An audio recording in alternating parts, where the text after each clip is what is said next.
बिहार के भरत तिवारी एनकाउंटर में धनबाद में टूटा गुस्सा, निकला कैंडल मार्च। पुलिस के वरीय पदाधिकारी इस्तीफा दो। बिहार पुलिस के वरीय पदाधिकारी इस्तीफा दो। भरत तिवारी अमर रहे। भरत तिवारी अमर रहे। क्या मांग है?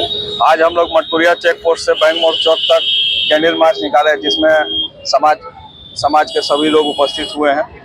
और भरत तिवारी इनकाउंटर जो बिहार में दिल दहलाने वाली जो एक युवा की हत्या हुई, एक युवा सोच की हत्या हुई, ये काफ़ी निंदनीय है।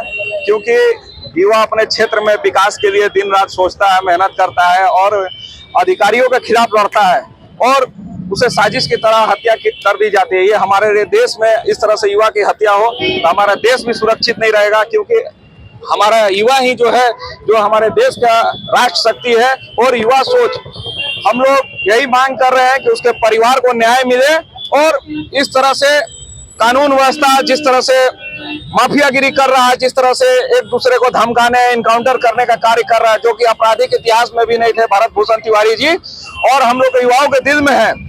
ऐसे लोगों को जितने वो मारेंगे उतने भरत तिवारी पैदा होंगे।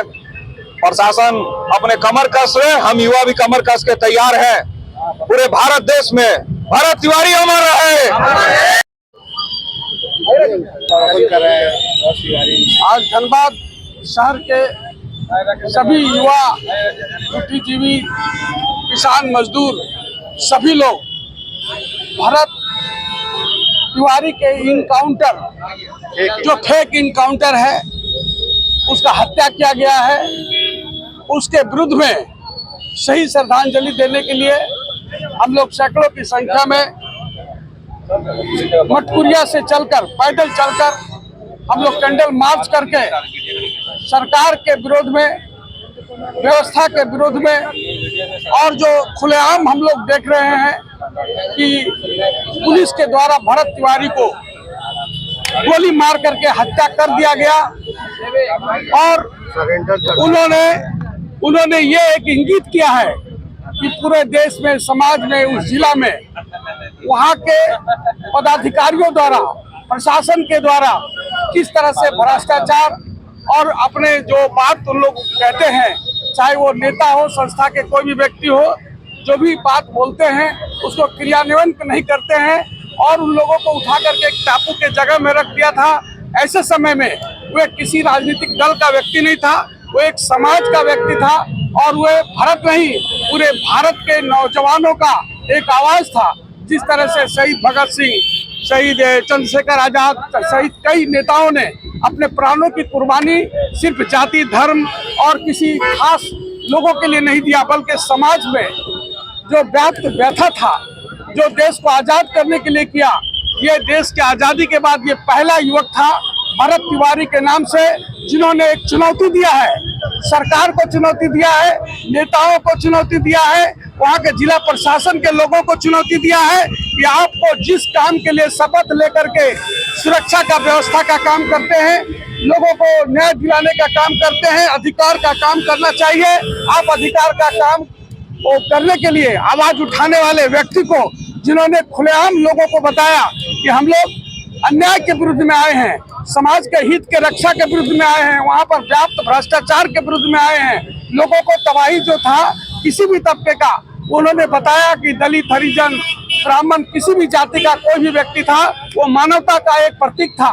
उन्होंने ये साबित कर दिया कि हमारा जान भी जाए तो जाए, लेकिन ये व्यवस्था का जो बात है, हम लोगों की जिम्मेवारी है, पूरे देश के युवाओं का जिम्मेवारी है, सभी बुद्धिजीवियों का जिम्मेवारी है कि ऐसे कुकृत को, जिन्होंने निहत्थे को, एक अधिवक्ता होने के नाते मैं बता सकता हूं, जो वीडियोग्राफी मैंने देखा है, जिसको एनकाउंटर कहते हैं, मुठभेड़ करते हैं, दोनों पक्षों से गोली चलती है और उसके बाद अगर किसी का हत्या हो जाता है या किसी को गोली लग जाती है तो उसको एनकाउंटर कहते हैं। ये लोग खुलेआम देख रहे हैं, चाहे वो सरकार हो, अभी तक उन लोगों को बर्खास्तगी होनी चाहिए और तो स्पीडी ट्रायल करके उन लोगों को फांसी का सजा, क्योंकि ये रेयरेस्ट ऑफ रेयर केस है।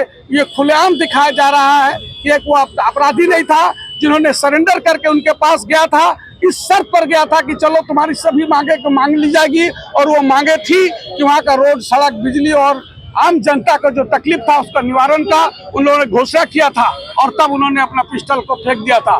हम कहना ये चाहते हैं कि अगर वो अपराधी था उनके हिसाब से और उन्होंने आया था तो उन्होंने जब सरेंडर किया तो उसके विरुद्ध में आर्म्स एक्ट का कोई केस लगाना चाहिए था, न कि उसको आप खुलेआम ईगो में लेकर के पुलिस प्रशासन के लोग। हमको लगता है कि ये पूरा षड्यंत्र के तहत 3 दिनों तक ये षड्यंत्र चला उसको मारने के लिए, और उसके लिए उन्होंने हत्या कर दिया। और इसका अब अभी हम लोगों को पेपर के माध्यम से, अन्य तरीकों के माध्यम से जो पता चल रहा है कि सभी गोली, जबकि मालूम है लोगों ने बताया था उसको छाती में, उसको गाड़ी में लोड करने के बाद मारा था, लेकिन दिखाया जा रहा है कि वो सभी कमर के नीचे से मारा गया है। और जो रिपोर्ट अभी से बन करके तैयार हो गया है बचाने के लिए, ये बिल्कुल एक घृणित अपराध है। हम सरकार से मांग करते हैं कि सीबीआई की जांच हो, शहीद का दर्जा दिया जाए। पूरे देश में एक उबाल पड़ा हुआ है इस तरह का। भरत तिवारी, उन्होंने एक भरत तिवारी को मारा है, लेकिन पूरे देश में कितने भरत और जन्म ले लिए हैं। हम समझते हैं कि भारत का नौजवानों का एक प्रतीक है, हमारे देश के भ्रष्टाचार से मुक्ति दिलाने का एक प्रतीक है। जो नेताओं, जो जिला प्रशासन में व्याप्त भ्रष्टाचार कुरीति का मिटाने का एक प्रतीक है। ये हम लोग खत्म होने नहीं देंगे, उनकी आवाज को हम लोग बुलंद रखेंगे। अमर तिवारी हमारे बीच नहीं है, भरत तिवारी हमारे बीच नहीं है, लेकिन हम लोग मान के चलते हैं कि एक एक आदमी के दिल दिमाग में भरत तिवारी का जो कंसेप्ट, विचारधारा है, वो हम लोग को प्रज्वलित हो गया है, और हम लोग इसको खत्म करके इसको पूरा करेंगे और लोगों के जो विचारधारा है उसको समाप्त करेंगे। धन्यवाद।